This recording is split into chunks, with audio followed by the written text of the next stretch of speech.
আজকে তোমাদের সঙ্গে শেয়ার করব অনুষ্ঠান বাড়ির স্বাদের চিকেন কারি রেসিপি। প্রথমেই আমি কড়াটা গ্যাসের মধ্যে বসিয়ে দিয়েছি। ওতে পরিমাণ মতো তেল দিয়ে কালারের জন্য সামান্য হলুদ গুঁড়ো দিয়ে কেটে রাখা আলুগুলো দিয়ে দিলাম। এখানে আলুগুলোকে 1/2 করে কেটে নিয়েছি। সামান্য লবণ ছড়িয়ে 4 থেকে 5 মিনিট নেড়ে চেড়ে নিয়ে তুলে নিচ্ছি। আলুটাকে তুলে নিয়ে ধুয়ে জল ঝরিয়ে রাখা চিকেনগুলো ওই তেলের মধ্যে দিয়ে দিচ্ছি। চিকেনটাকে তেলের মধ্যে কিছু মশলা দিয়ে ভেজে নেব, এতে টেস্টটা একদম অন্যরকম আসবে।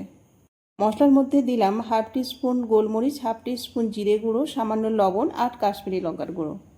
এই মশলাগুলো দিয়ে 5 থেকে 6 মিনিট মিডিয়াম হিটে চিকেনটাকে নেড়েচেড়ে নিয়ে তুলে নিচ্ছি। এই ভাজার কারণে চিকেন থেকে সুন্দর একটা ঘ্রাণ বার হবে এবং চিকেনের এক্সট্রা তেলও বাড়িয়ে আসবে।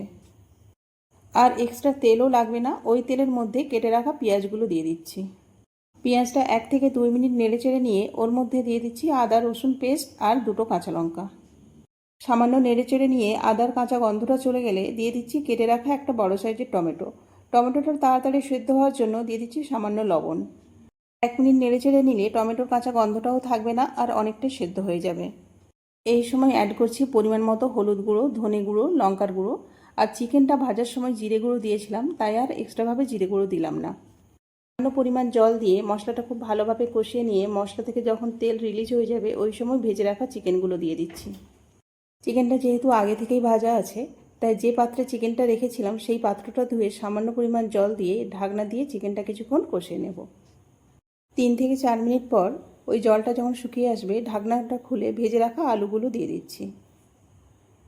1 থেকে 2 মিনিট মিডিয়াম হিটে নাড়িয়ে চাড়িয়ে নিয়ে পরিমাণ মতো জল দিয়ে, মানে চিকেন আর আলুটা সেদ্ধ হতে যে পরিমাণ জল লাগবে সেই পরিমাণ জলটা দিয়ে ঢাকনা দিয়ে মিডিয়াম হিটেই রাখবো। এই সময় লবণটা অবশ্যই চেক করে নিতে হবে। এখানে লবণটা কম হয়েছিল, তাই টেস্ট অনুযায়ী লবণ দিয়ে সামান্য নাড়িয়ে চাড়িয়ে ঢাকনা দিয়ে সেদ্ধ হওয়া পর্যন্ত অপেক্ষা করব। বাড়িতে একবার হলেও এইভাবে রান্না করে দেখবে, টেস্টটা দারুণ হয়েছিল আর অনুষ্ঠান বাড়ির মতোই ঘ্রাণ আসছিল। 20 থেকে 25 মিনিট পর মাঝে মধ্যে নাড়িয়ে চাড়িয়ে নিয়েছিলাম। চিকেন আর আলুটা যখন খুব ভালোভাবে সেদ্ধ হয়ে যাবে, ফাইনালি গরম মশলার গুঁড়ো আর ধনেপাতা ছড়িয়ে ঢাকনাটা দিয়ে গ্যাসটা বন্ধ করব।